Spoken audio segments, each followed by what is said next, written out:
Pour vous, je vais aborder un sujet aujourd'hui qui va me faire des problèmes. Sans ça, je rigole déjà à l'avance. Non, aujourd'hui, on va aborder en fait le poids des femmes africaines.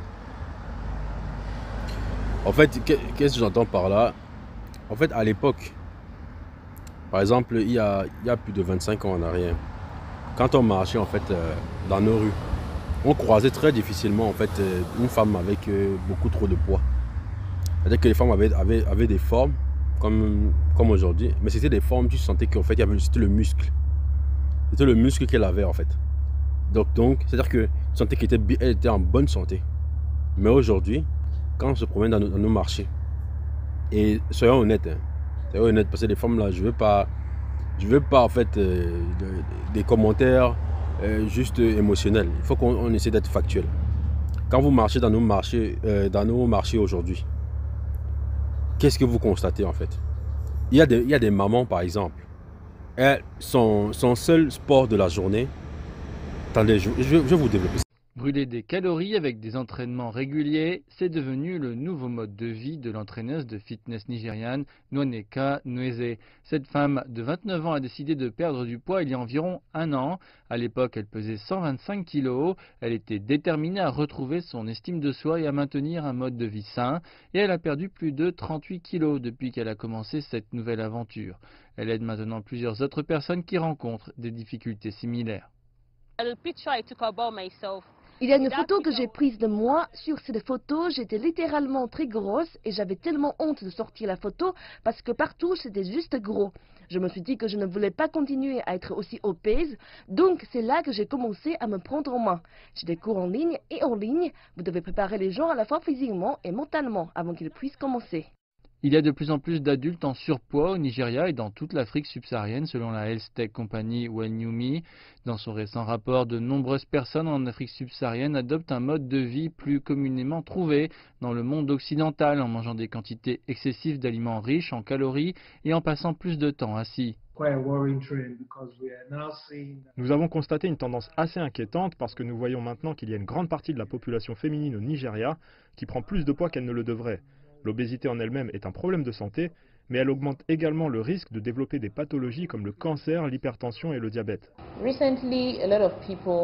Récemment, beaucoup de personnes dans cette partie du monde, en Afrique, ont adopté le style de manger des aliments transformés et ont l'habitude de ne pas faire de l'exercice.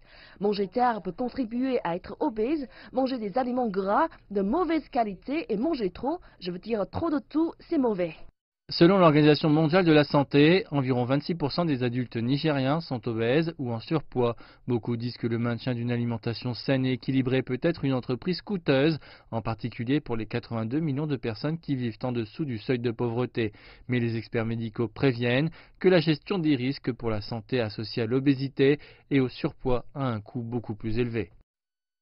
C'est-à-dire que, comme je disais, qu'il y a le seul sport en fait, de certaines mamans, malheureusement dans nos pays, et ça je le dis même en fait comment dire, pour aider ces mamans-là en fait à prendre conscience, et pour aider même ces femmes-là, parce qu'on voit même des jeunes femmes, même des jeunes filles en fait, à prendre conscience en fait de cette situation. Comment une personne, c'est-à-dire qu'il y a des personnes en fait, son seul sport de la journée c'est de se lever le matin, prendre sa marchandise, amener ça au marché, aller s'asseoir, prendre le banc, s'asseoir et rester assise là toute la journée. Et elle fait ça tous les jours. Est-ce que vous imaginez un peu ce que ça fait dans le corps? De ne pas faire, c'est-à-dire que de ne pas faire de sport, ni de marche, ni rien de spécial. Parce qu'en plus, pour se déplacer jusqu'au marché, elle monte dans le taxi. Ça veut dire que son corps ne se dépense pas. Et maintenant, là-dedans, tu vas mélanger là-dedans, en fait, maintenant, la mauvaise alimentation. Parce que manger dehors tous les jours, c'est problématique. Vous-même, vous le savez. On ne mange pas sainement quand on mange dehors. À part si on va dans des grands restaurants, et on sait très bien que ce n'est pas leur cas. Elles ne mangent pas bien. Et sans oublier le cube. C'est-à-dire qu'elles font un mélange terrible. C'est pareil pour les hommes. On accuse les hommes, en fait, chez nous d'avoir des gros ventres, d'avoir des ceci et tout ça, parce que c'est la bière et qu'on sort. Non, c'est pas que la bière. C'est pas que la bière, je suis désolé. Parce que quand un homme mange mal, il arrive à la maison, sa femme a déjà cuisiné en fait la nourriture, on voit comment l'huile, c'est-à-dire que la nourriture nage dans l'huile. Mais, et ça, c'est comme ça quasiment tous les jours. Il est obligé de manger la viande tous les jours. Vous pensez que ça fait quoi dans le corps en fait? Non seulement c'est-à-dire qu'il accumule, il ne fait pas le sport. Il mange mal. C'est-à-dire qu'il ne se dépense pas. Même quand il va au travail, en fait, il ne fait pas beaucoup d'efforts. Qu'est-ce que vous voulez comme résultat en fait? Et après, on s'étonne qu'on se retrouve encore dans des situations où, moi je le dis toujours, les personnes en fait décèdent en Afrique en moyenne en fait à 58 ans. 58 ans. Moi je trouve pas ça normal. Si vous trouvez ça normal, moi je trouve pas ça normal.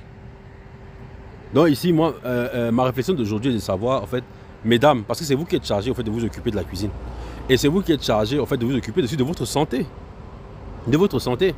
Moi je suis content quand même parce que dans certains pays en fait on voit de plus en plus des gens qui essaient d'ouvrir des centres sportifs et tout ça pour justement changer en fait la donne. Mais il y a encore beaucoup de nos mamans. Beaucoup de nos mamans. Quand je dis même nos mamans, en fait il faut savoir que je mets tout le monde dedans. Les jeunes, les jeunes filles, les jeunes... Ouais, aujourd'hui on a des enfants en fait qui ont le poids. Alors qu'avant ce n'était pas le cas. Les enfants ils allaient se amuser. Les enfants aujourd'hui, combien sortent pour aller s'amuser dehors? Très peu. Les enfants sont enfermés, dès qu'ils rentrent, ils s'assoient devant la télé, ils regardent la télé toute la journée et tout. Moi, je ne sais pas. Je ne sais pas si ça, c'est une solution. Je ne sais pas si ça, c'est une solution. J'entendais le niveau de cancer. C'est-à-dire qu'en Afrique, aujourd'hui, il y a toute forme de cancer. Et ça, c'est dû, en fait, au manque d'activité physique. Moi, je suis ici pour... Je vous ai dit que ma chaîne, en fait, c'est une chaîne pour vous toucher là où ça dérange. C'est-à-dire que celui qui voit qu'il a un problème, il a un problème avec ce que je dis parce que j'interroge en fait ce qui dérange les gens en général. Donc si ça te pose vraiment un problème, tu vois que non, tu ne peux pas supporter, pardon, tu vas voir dans d'autres chaînes, on va te raconter en fait comment les hommes et les femmes s'aiment trop, machin truc et tout. On va vous coacher, ça c'est vous là-bas. Ici, on interroge les choses qui dérangent pour essayer d'y trouver des réponses. Parce que un des premiers médicaments, c'est de reconnaître d'abord qu'on est malade. Si on ne reconnaît pas qu'on est malade, en fait, on ne peut pas trouver des médicaments. Et moi en fait, je fais justement ces vidéos pour que tout le monde écoute mes vidéos, s'interroge, se pose la question, est-ce que je suis concerné? Et comment je peux faire pour changer les choses? Peut-être qu'un jour, vous viendrez me remercier. Mais bon, c'est gratuit. Donc, vraiment, dites-moi, quelle solution nous pouvons trouver par rapport à ça? Parce que c'est quelque chose de très sérieux. Hein. Parce que d'ici, toutes les études montrent que d'ici quelques années, le niveau de cancer va augmenter en fait en Afrique. Et ça va être de plus en plus terrible. Et on ne va pas accuser les autres. Parce que je vois beaucoup de gens accuser que non, on envoie des maladies chez nous et qu'on sort. Oui, on envoie des maladies, mais est-ce que nous-mêmes, nous vivons sainement? Dites-moi. Donc je vous attends en commentaire. Et comme d'habitude, abonnez-vous, likez et partagez au maximum. Parce que ça peut sauver quelqu'un.